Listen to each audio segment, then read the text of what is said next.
안녕하십니까. 어쩌다 책입니다. 오늘 소개해드릴 책은 어른의 재미입니다. 지은이 진영호, 출판사는 클레이하우스입니다. 그럼 책을 보겠습니다.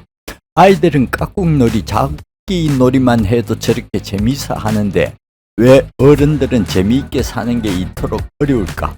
아이의 뇌와 어른의 뇌는 재미를 느끼는 부분이 완전히 다르다고 하니 억지로 아이처럼 살 수도 없는 노릇이다.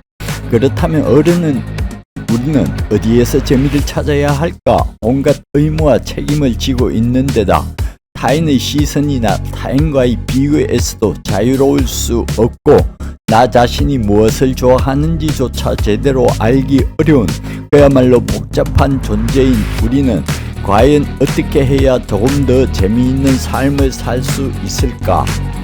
젊은 시절 나의 로망은 할리 데이비슨 바이크였는데 젊은 시절엔 그저 꿈으로만 품다가 나이 들어 뒤늦게 도전해 보았다. 바이크를 타기 위해 필요한 2종 소형 운전면허 시험에도 무려 3번이나 떨어졌는데 그 때문인지 바이크에 대한 열망이 나날이 더 커져갔다. 나이 들어 주책이라고 하는 사람도 있었고 너무 위험하다고 하는 사람도 있었지만 결국 나는 3전 4개의 노력 끝에 면허증을 따고 친구의 초대로 할리 데이비슨 바이크 동호회를 찾아갔다. 왕초급자이자 연장자인 나를 위해 동호회 사람들은 가장 안전한 가운데 자리를 비워주었고 덕분에 나의 로망은 결국 실현되었다. 위험하다고 생각한 아내가 강하게 반대해 오래 즐기지는 못했지만 그럼에도 과감하게 도전했기에 짧게나마 즐거운 경험을 할 수 있었다.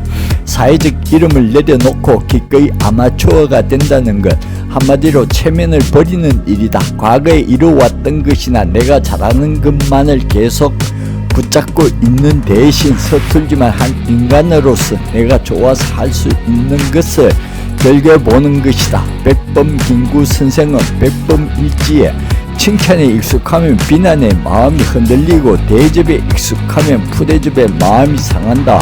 문제는 익숙해져서 길든 내 마음이라는 말을 남겼다. 나이 들수록 더 깊이 새겨야 할 말이다.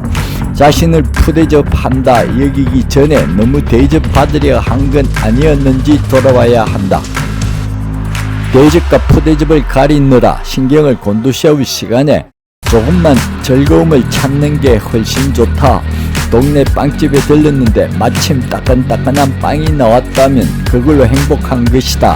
한 번뿐인 인생 체면 차리느라 재미없게 사는 것은 너무 억울하지 않은가? 즐겁게 살아라. 그게 우리에게 주어진 삶을 낭비하지 않는 길이다. 내게 자랑할 만한 게 있다면 즐겁게 살고 있다는 것이다. 사람들은 경제적인 여유나 사회적인 지위만 즐겁게 살 수 있을 거라고 믿지만 내 주변에 있는 나보다 돈이 많고 더 많은 걸 이룬 사람 중에는 늘 심각하고 불만에 가득 찬 사람도 많다.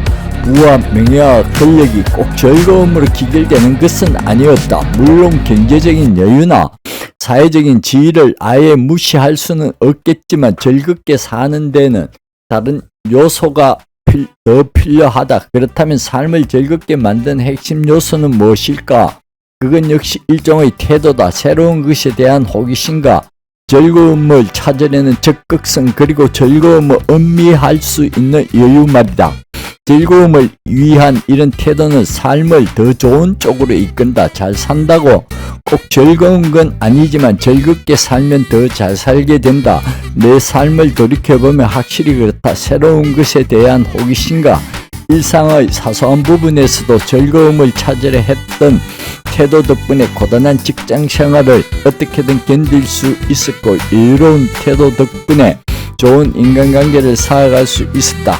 한 사람의 태도는 표정이나 기운에 드러나는 법이고 다른 사람에게 미친 좋은 영향 역시 결국 나에게 다시 돌아오게 마련이다.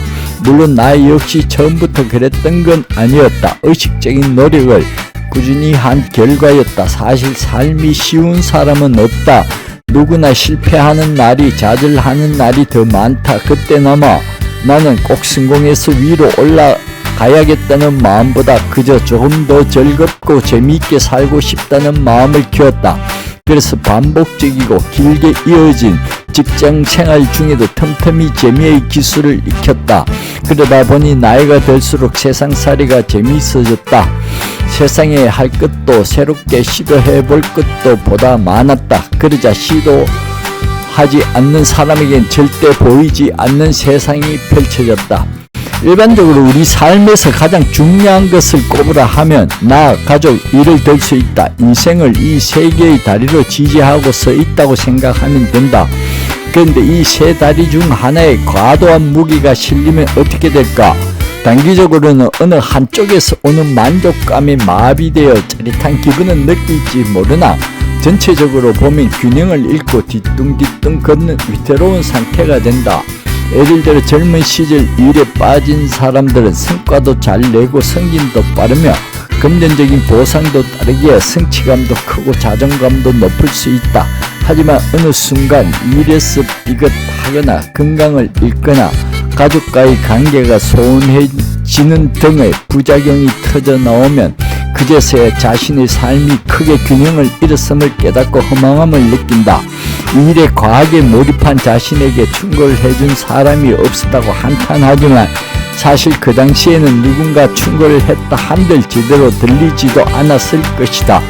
반면 자신의 모든 걸 포기하고 가족을 위해 사는 사람도 있다. 노부모를 모시고 배우자 뒷바라지를 하고 자식을 잘 키우는데 모든 에너지를 쏟고 자신의 삶은 희생하는 것이다. 물론 그러면서도 보람을 느끼고 삶의 의미도 찾을 수 있지만 하지만 다른 가족들이 그런 나 자신을 알아주지 않는다거나 뒤늦게 나 자신을 위한 삶을 살지 않았다는 곽승을 하면 어찌할 수 없는 서운함과 속상함이 물밀듯 밀려온다. 사회적인 소외감도 따라올 수 있다. 일도 가족도 소홀히 하고 나 자신만을 위한 삶을 사는 것도 균형을 잃은 삶이긴 매 한 가지다.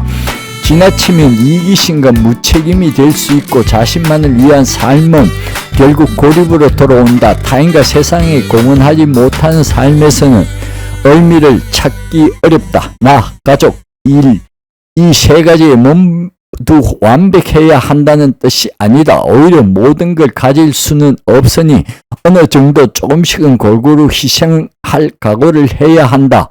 많은 사람이 바라마지 않는 워라밸의 핵심은 직장 생활에서도 개인 생활에서도 포기할 것이 있다는 것이다. 이를 위해 포기해야 할 개인 생활이 있고 개인 생활을 위해 포기해야 할 일이 있다는 뜻이다. 아무것도 희생하지 않고 어느 한쪽만을 지키려 한다면 삶의 균형은 급격히 무너진다. 네, 오늘은 진영호 작가의 어른의 재미를 보았습니다.